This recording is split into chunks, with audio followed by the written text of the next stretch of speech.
Mayura Stories.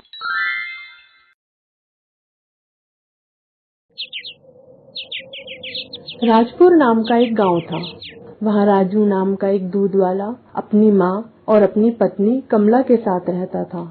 उसकी पत्नी बहुत लालची औरत थी।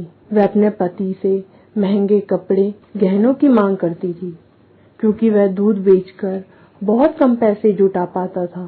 लेकिन उसकी पत्नी कमला उसे हमेशा ताने सुनाती थी और उसकी माँ को भी भला बुरा बोलती थी। फिर एक दिन, बेटा, मेरी तबीयत कुछ ठीक नहीं लग रही। मुझे बहुत कमजोरी सी लग रही है। क्या हुआ माँ? चलो हम डॉक्टर के पास चलते हैं, उन्हें दिखाते हैं। रमा और राजू बात कर ही रहे होते हैं कि उनकी बात कमला सुन लेती है। अरे, ये क्या बात हुई? वैसे ही गरीबी में गीला आटा हो रखा है, ऊपर से इनकी तबीयत है जो सही नहीं रहती, और ऊपर से एक और खर्चा। कमला, ये क्या बोल रही हो तुम? क्या गलत बोल रही हूँ जी? बड़े भैया तो अपने बीवी बच्चे लेकर शहर चले गए और इनकी जिम्मेदारी हमारे सर पर डाल गए। एक तो वैसे ही आपकी कमाई में घर का खर्चा बड़ी मुश्किल से चल पाता है, और ऊपर से माँ जी की तबीयत। फिर एक दिन कमला की सहेली शीतल का कॉल आता है। कमला सारी बात कर ही रही होती है कि शीतल उसे बताती है कि वह राशन का थोड़ा नकली सामान डालकर बेचती है।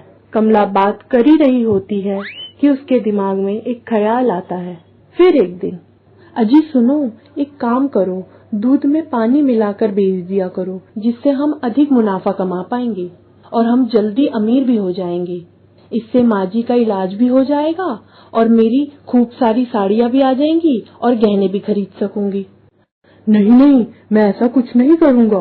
रहने दो जी, तुम कभी अमीर इंसान नहीं बन सकते और ना ही मेरी ख्वाहिशों को पूरा कर सकते हो। अब तो लगता है सारी जिंदगी ऐसे ही निकालनी पड़ेगी। ऊपर से माँ जी ये बीमार रहने लगी हैं, क्या ही कर पाएंगे हम। रोज रोज अपनी बीवी के ताने और माँ की तबीयत देखते हुए राजू परेशान हो चुका था। फिर वह अगले दिन दूसरे गांव में दूध बेचने के लिए निकल पड़ा। वह दूध बेचकर वापस लौट ही रहा होता है कि वह थक जाता है और नदी के किनारे बैठ जाता है और सोचने लगा कि वह अपनी पत्नी की ख्वाहिशें और माँ के इलाज के लिए कैसे कर पाए। वह बहुत उदास था क्योंकि उसकी बीवी उसे रोज रोज ताने मारती थी। तभी परेशान होकर उसने सोचा, आज दूध में पानी मिला ही देता हूँ। मुझे जो मुनाफा होगा उससे बीवी की ख्वाहिशें और माँ का इलाज दोनों ही पूरे हो जाएंगे।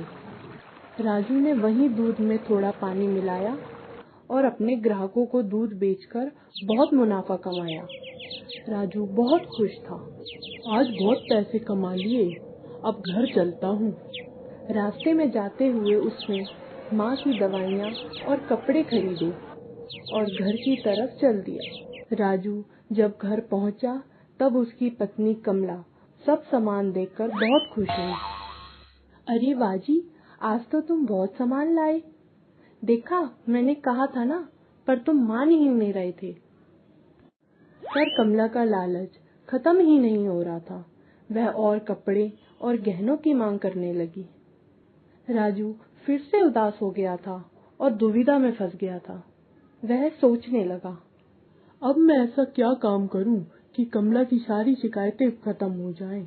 उसने सोचा, कल मैं फिर से दूध में पानी मिलाकर बेचूंगा, जिससे मुझे और बचत होगी।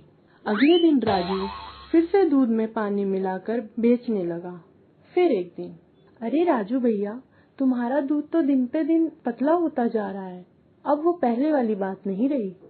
अरे नहीं राधा बहन, ऐसी कोई बात नहीं है, तनिक तुम चिंता मत करो। एक दिन राजू घर आ ही रहा होता है कि उसके पैसे चोर छीनकर भाग जाते हैं और राजू वहीं बैठकर रोने लग जाता है। अरे मेरे पैसे, कोई बचाओ, कोई बचाओ।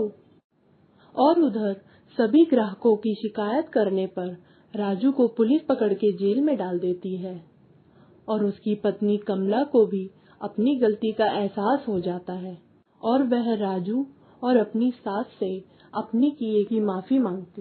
Thanks for watching. Please like, share, comment and subscribe our channel.